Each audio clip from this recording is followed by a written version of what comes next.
दोस्तों, जापान कितना ज़्यादा एडवांस है इस चीज़ का अंदाज़ा आप इस बात से भी लगा सकते हैं कि आज तक कोई भी ट्रेन लेट नहीं हुई। एक दफ़ा एक ट्रेन सिर्फ और सिर्फ 35 सेकंड लेट हो गई थी और इस 35 सेकंड लेट होने की वजह से उस ट्रेन के ड्राइवर ने ना सिर्फ पूरी ट्रेन वाले मुसाफिरों से माफ़ी मांगी बल्कि उनका किराया भी रिफ़ंड कर दिया। और एक तरफ पाकिस्तान की हालत ये है कि यहाँ पर अगर 35 घंटे भी लेट हो जाए तो किसी को कुछ फ़र्क नहीं पड़ता। जी हाँ, आप बेशक भाड़ में जाओ, ना गवर्नमेंट को फ़र्क पड़ेगा ना ही शेख रशीद को। दुनिया में किसी भी कौम की तरक्की का राज ही यही है, वक़्त की पाबंदी। दोस्तों, जब आप मूवीज़ या ड्रामास देखते हैं तो उसमें जब भी किसी दूसरे शख्स को गोली लगती है तो उसमें वो मरते हुए दिखाते हैं कि किस तरह वो आदमी मरता है। कोई इंसान ये कह रहा होता है कि पुत्र मेरा वक्त आ गया है, मैं मरने वाला हूँ, तो कोई फ़ौरन मर जाता है। तो आपके ज़हन में ये सवाल पैदा होता होगा कि आखिर अगर एक इंसान को गोली लग जाए तो वो कितनी देर बाद मर जाता है। तो इसका जवाब कुछ इस तरह से है कि ये डिपेंड करता है गोली के ऊपर, यानी कि वो गोली जिस्म के किस हिस्से में लगी है। सिंपल सी बात है, अगर वो गोली आपके दिमाग में या सर में लगेगी तो आप फौरन मर जाओगे, और अगर पेट में या किसी और जगह पर लगेगी तो कुछ ना कुछ देर तो लगेगी जान निकलने में। दोस्तों, दुनिया इस वक्त इतनी ज्यादा तरक्की कर चुकी है कि पूरी दुनिया में इस वक्त कुछ इस तरह के मास्क मार्केट में आ चुके हैं कि जिनको अगर पहन लिया जाए तो किसी भी इंसान की शिनाख्त नहीं हो सकती, उसको पहचानना बहुत ही मुश्किल हो जाता है। इसी तरह का एक मास्क जिसका नाम है सिलिकॉन मास्क, इसको मास्क तो नहीं अलबत्ता इसको स्किन कहना चाहिए, क्योंकि ये इंसान के चेहरे के ऊपर इतनी ज़्यादा फिट आती है कि साथ बैठा कोई भी शख्स ये नहीं पहचान सकता कि आखिर इसमें बंदा कौन है। अगर ये वाली स्किन आप अपने चेहरे के ऊपर लगा लो तो आप बाआसानी किसी भी शख्स को धोखा दे सकते हैं। दोस्तों, क्या आप जानते हैं कि पूरी दुनिया में कौन किससे सबसे ज़्यादा सवालात करता है? जी हाँ, आपका ज़हन शायद टीचर या किसी इंटरव्यू वाले के पास चला गया होगा, लेकिन ऐसा नहीं है। पूरी दुनिया में सबसे ज़्यादा सवालात एक बच्चा अपनी माँ से करता है। एक अंदाजे के मुताबिक एक बच्चा एक दिन में तकरीबन 300 सवालात अपनी माँ से करता है, जिनमें कुछ सवालात तो काम के होते हैं लेकिन ज़्यादातर फजूल ही होते हैं। लेकिन माँ के हौसले को सलाम कि वो इन तमाम सवालात के जवाब अपने बच्चे को ज़रूर देती है। क्या आप जानते हैं कि इंग्लिश लैंग्वेज में कौन सा ऐसा अल्फ़ाबेट है जो सबसे ज्यादा इस्तेमाल होता है? जी हाँ, ई एक ऐसा अल्फ़ाबेट है जो सबसे ज्यादा इंग्लिश में इस्तेमाल होता है। इंग्लिश के तकरीबन हर तीसरे हरफ में ई जरूर होता है। इसके अलावा जो दूसरा सबसे ज्यादा अल्फ़ाबेट इस्तेमाल होता है वो ए है। एक गेम है जिसका नाम है टेट्रिस, जो कि शायद आपने बचपन में खेली होगी, जिसमें बहुत सारे ब्लॉक्स ऊपर से आते हैं और उनको नीचे से फिट करना होता है। ये बचपन में आपने जरूर खेली होगी। खैर, मैंने तो अपने टीवी पर बहुत ज्यादा खेली है, लेकिन इसकी खास बात यह है कि अगर आप इसको ज्यादातर खेलते रहोगे, मतलब पूरा दिन आप इस गेम को खेलोगे,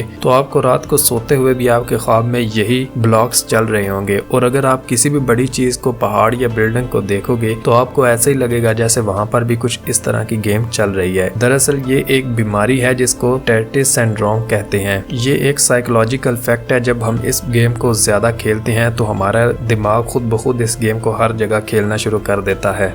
दोस्तों, क्या आप जानते हैं कि पूरी दुनिया में सबसे ज्यादा पोस्ट ऑफिस किस मुल्क में है? जी हाँ, आपका जवाब शायद यही होगा कि जिसमें ज्यादा आबादी होगी। बिल्कुल ऐसा ही है। हमारे पड़ोसी मुल्क भारत में सबसे ज्यादा पोस्ट ऑफिस हैं। इंडिया में तकरीबन 1.5 लाख पोस्ट ऑफिस मौजूद हैं। दोस्तों, क्या आप जानते हैं कि सांप एक ऐसा जानवर है जिसके कान ही नहीं होते, वो सुन ही नहीं सकते, तो फिर उनको पता कैसे चलता है जब उनके ऊपर हमला होता है? जी हाँ, सांप दरअसल अपने इर्द गिर्द किसी भी वाइब्रेशन को महसूस करके किसी भी चीज का पता लगाते हैं। सांप के जबड़ों के करीब वाला हिस्सा वाइब्रेशन का अंदाजा लगा लेता है, लेकिन इसका ये मतलब हरगिज नहीं है कि अब आप सांप के ऊपर जाकर भंगड़े डालो, बल्कि उसे भगाओ या मार दो।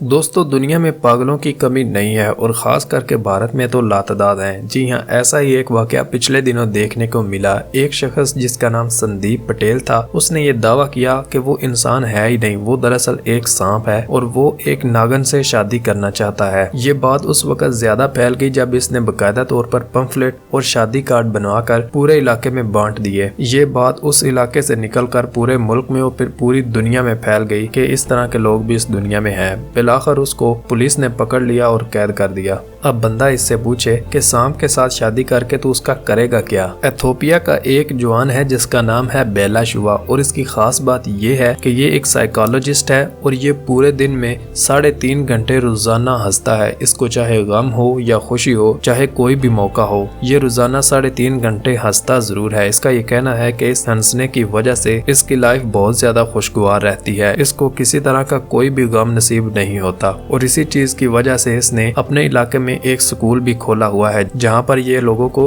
हंसने का तरीका बताता है, जिसमें बच्चे, बूढ़े, मर्द, खवातीन सभी शामिल होते हैं। इसका ये मानना है कि हंसी के बगैर जिंदगी बेकार है। अगर हम रोजाना हंसते रहें तो हमारी जिंदगी बहुत खुशगवार होगी। दोस्तों, इस जानवर को देखकर आपको क्या लगता है कि ये कौन सा जानवर है? जी हाँ, ये दरअसल एक बिल्ली ही है और इसको पूरी दुनिया की सबसे खतरनाक बिल्ली तस्वर किया जाता है। इस बिल्ली की मालकन एक खातून है जिसका ताल्लुक स्विट्जरलैंड से है। पिछले दिनों जब इसने अपनी बिल्ली की तस्वीरें इंस्टाग्राम पर पोस्ट की तो पूरी दुनिया हैरान रह गई कि ये किस तरह की बिल्ली है, क्योंकि इसकी खास बात यह है कि इसके ऊपर किसी किस्म के कोई बाल नहीं है और इसकी स्किन भी तमाम जानवरों से मुख्तलिफ है। लोगों का यही कहना है कि ये शायद कोई एलियन या कोई और दूसरा जानवर है, लेकिन सेंड्रा का ये कहना है कि ये भी एक नॉर्मल बिल्ली है और ये किसी किस्म का कोई नुकसान नहीं पहुंचाती। जैसा कि आप जानते हैं कि पूरी दुनिया इस वक्त कोरोना वायरस जैसी बीमारी का शिकार है। इसी की वजह से ट्विटर ने हाल ही में एक ऐसी इमोजी मुतारफ कराई है जिसकी लोगों ने बहुत ज्यादा तारीफ की है। इसमें ये इमोजी हैंड वॉशिंग के मुतल्लिक है और ट्विटर का ये कहना है कि इस इमोजी से बहुत ज्यादा फर्क पड़ा है।